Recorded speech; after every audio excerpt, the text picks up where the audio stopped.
আজকে আপনাদের জন্য নিয়ে এসেছি একদম উন্নত মানের শুটি সিমের বীজ, যা কম সময়ে বেশি ফলন দিতে সক্ষম। এই জাতের শুটি সিমে ফলন হয় লম্বা, মোটা, বাজারে চাহিদা সম্পন্ন শুটি। সঠিক পরিচর্যা আর আধুনিক পদ্ধতিতে চাষ করলে বিঘা প্রতি দারুণ লাভ পাওয়া সম্ভব।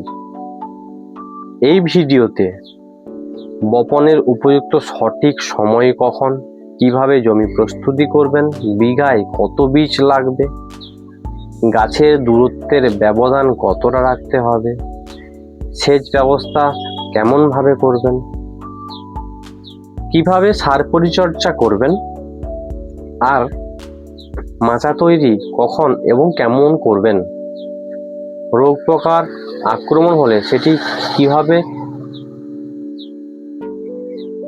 গাছকে তার রোগ পোকার আক্রমণের হাত থেকে রক্ষা করবেন, এবং ফলন কতদিন পর ফলন শুরু হবে এবং বিঘা প্রতি ফলন কেমন হবে, এই সব বিষয় নিয়ে আলোচনা করব। তাই ভিডিওটি শেষ পর্যন্ত দেখুন, কারণ আজকের তথ্য আপনার সিম চাষকে আরো লাভজনক করে তুলতে পারে। চলুন আমরা সরাসরি বিস্তারিত আলোচনা করার জন্য চলে যাই। প্রথমে আমি যেসব বিষয়গুলি নিয়ে আমি আপনাদেরকে বললাম, সেই বিষয়গুলো নিয়ে ভালোভাবে বিস্তারিত জানবো। বপনের উপযুক্ত সময়। যে কোনো চাষ করতে গেলে আমাদেরকে যে বপন করব, আমরা যেই ফসলটা বা যে সবজিটা আমরা লাগাবো, সেই সবজির উপযুক্ত সময় আমাদেরকে জানতে হবে। উপযুক্ত সময় যদি না আমরা জানি, তাহলে কিন্তু আমাদেরকে অনেকটা লসের সম্মুখীন হতে হবে। তাহলে এই শুটি সিমের ক্ষেত্রে বপনের উপযুক্ত সময় বর্ষা শেষ থেকে শীতকাল, অর্থাৎ আগস্ট থেকে নভেম্বর মাস পর্যন্ত সবচেয়ে ভালো সময়। কিছু গ্রীষ্মকালীন জাত আছে যেগুলি ফেব্রুয়ারি ও মার্চ মাসেও চাষ করা যায়। তো তারপরে আমরা জানবো জমি প্রস্তুতি কেমন করে করব আমরা।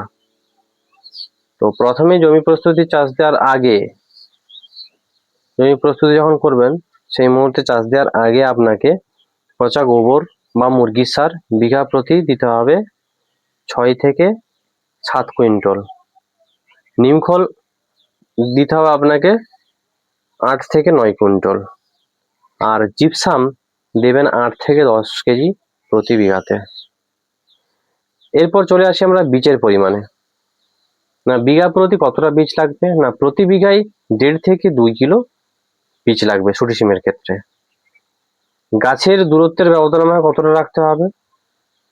না, গাছের দূরত্বের ব্যবধান লতা জাতীয় শুটি সিমের ক্ষেত্রে লাইন থেকে লাইনের দূরত্ব রাখতে হবে 4 থেকে 5 ফুট, আর গাছ থেকে গাছের দূরত্ব রাখতে হবে 1.5 থেকে 2 ফুট।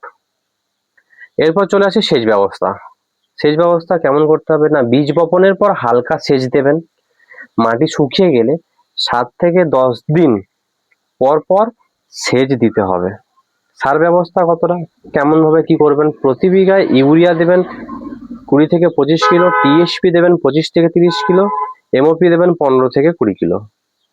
তবে এরপর আমি একটি গুরুত্বপূর্ণ বিষয় নিয়ে কথা বলবো, যেটি হচ্ছে ফুল আসার সময় পটাশ বেশি দিলে ফলন অনেকটা ভালো হয়। মাচা তৈরি কেমন করতে হবে? না, গাছ 20 থেকে 25 দিনের হলে মাচা করে দিতে হবে। এতে গাছ দ্রুত বাড়ে, রোগ কম হয়, ফলনও অনেক বাড়ে। রোগ পোকা দমন কেমন ভাবে করবেন? না, মাজরা পোকা, অ্যাফিড, লাল মাকড় বেশি আক্রমণ করে। এই পোকার হাত থেকে বাঁচার জন্য নিয়মিত জমি পর্যবেক্ষণ করতে হবে। প্রয়োজনে জৈব ও অনুমোদিত কীটনাশক ব্যবহার করতে হবে। ফলন শুরু কতদিন পর ফলন শুরু হয়? না, বপনের 50 থেকে 60 দিন পর ফল আসা শুরু হয়। 2 থেকে 3 মাস পর্যন্ত ফল নিয়মিত সংগ্রহ করা যায়। ফলন প্রতি বিঘায় গড়ে 25 থেকে 40 মণ, অর্থাৎ 10 থেকে 15 কুইন্টাল ফলন পাওয়া যায়। উন্নত জাত ও সঠিক পরিচর্যায় 45 মণেরও বেশি ফলন পাওয়া যায়, অর্থাৎ